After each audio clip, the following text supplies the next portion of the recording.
Сәлем, бүгін біз 5 минутта қазақ хандығының тарихына қысқаша шолу жасаймыз. Ендеше бастайық.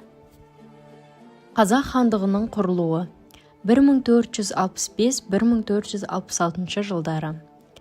15 ғасырдың ортасында Алтын Орда мен Ақ Орда мемлекеттерінің әлсіреуі нәтижесінде қазақ тайпаларының бірлігі мен тәуелсіздігін қамтамасыз ету мақсатында Керей мен Жәнібек сұлтандар қазақ хандығын құрды. Олар Моғолстан ханы Есенбұғадан қолдау алып, Шу мен Талас өзендері бойында хандықтың негізін қалады. Бұл оқиға қазақ халқының мемлекеттігінің бастамасы болып саналды. Хандықтың аумағы мен халқы. Қазақ хандығының аумағы шығыста Ертіс өзенінен батыста Еділ өзеніне дейін, оңтүстікте Сырдария мен Әмудария өзендерінің аралығын, солтүстікте Тобыл мен Орал өзендеріне дейінгі кеңістікті қамтыды. Халқы негізінен қазақтардан құралды. Сондай-ақ қарақалпақтар, қырғыздар, ноғайлар, өзбектер және сарттар да хандық құрамында болды. 300-дің пайда болуы. Қазақ хандығы 300-ге бөлінді: ұлы жүз, орта жүз және кіші жүз. Бұл бөлініс географиялық орналасу мен ру тайпалық құрылымға байланысты қалыптасты. Ұлы жүз оңтүстікте, орта жүз орталықта, ал кіші жүз батыста орналасты. Жүздер арасындағы байланыс пен бірлік хандықтың тұтастығын сақтауда маңызды рөл атқарды. Қасым хан және Қасым ханның қасқа жолы. Қасым хан 1511-1523 жылдар тұсында хандықтың шекарасы кеңейіп, ішкі тәртіп орнады. Ол Қасым ханның қасқа жолы деп аталатын заңдар жинағын енгізіп, мемлекеттің құқықтық негізін қалады. Қасым ханның билігі кезінде қазақ халқының саны 1 миллионға жеткен деген деректер бар. Хақназар ханның билігі 1538-1580 жылдар. Хақназар ханның тұсында хандықтың аумағы кеңейіп, Ноғай ордасының бір бөлігі қосылды. Ол көрші мемлекеттермен, атап айтқанда Ресеймен, Шайбанилермен және Бұхара хандығымен дипломатиялық қатынастар орнатты.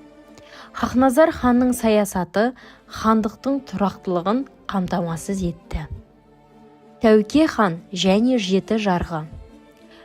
Тәуке хан 1680-1718. Тәуке хан билік еткен кезеңде хандықтың ішкі құрылымы нығайып, жеті жарғы деп аталатын заңдар жинағы қабылданды. Бұл заңдар ел ішіндегі тәртіпті сақтауға, дау жанжалдарды әділ шешуге бағытталды. Тәуке ханның тұсында хандықтың саяси және әлеуметтік құрылымы жетілдірілді. Жоңғар шапқыншылығы және ақтабан шұбырынды. 17 ғасырдың соңы мен 18 ғасырдың басында жоңғарлар қазақ жеріне бірнеше рет шабуыл жасады. 1728 жылғы жоңғар шапқыншылығы ақтабан шұбырынды Алакөл Сұлама деген атпен тарихта қалды. Бұл кезеңде қазақ халқы ауыр шығынға ұшырап, көптеген адамдар босқынға айналды. Орбұлақ шайқасы 1643 жыл. 1643 жылы Жәңгір хан бастаған 600 қазақ жауынгері Орбұлақ шайқасында 50 мың жоңғар әскеріне қарсы тұрып жеңіске жетті. Бұл шайқаста қазақтарға қырғыздар көмек көрсетті. Орбұлақ шайқасы қазақ халқының ерлігі мен бірлігінің жарқын үлгісі болды. Әбілхайыр хан және Ресеймен одақ 1731 жыл. Кіші жүздің ханы Әбілхайыр 1731 жылы Ресей империясының бодандығын қабылдады. Бұл шешім жоңғар қаупіне қарсы Ресейдің әскери көмегіне үмітпен жасалды.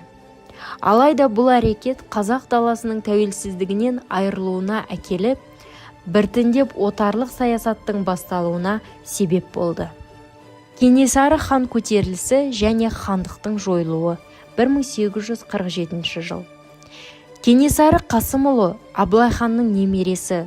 Ол Ресей отарлығына қарсы соңғы ірі ұлт-азаттық күресті басқарды. Ол 300-ді біріктіріп хан сайланды. 10 жылға созылған күрес нәтижесінде ол 1847 жылы қаза тапты.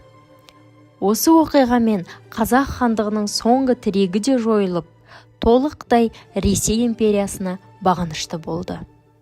Қазақ хандығы қазақ халқының мемлекеттілік тарихының бастау көзі. Ол тәуелсіз Қазақстанның тарихи тамыры. 550 жыл бойы қазақ елі өзінің мемлекеттілігін сақтап қалуға тырысып, ерлікпен күресті.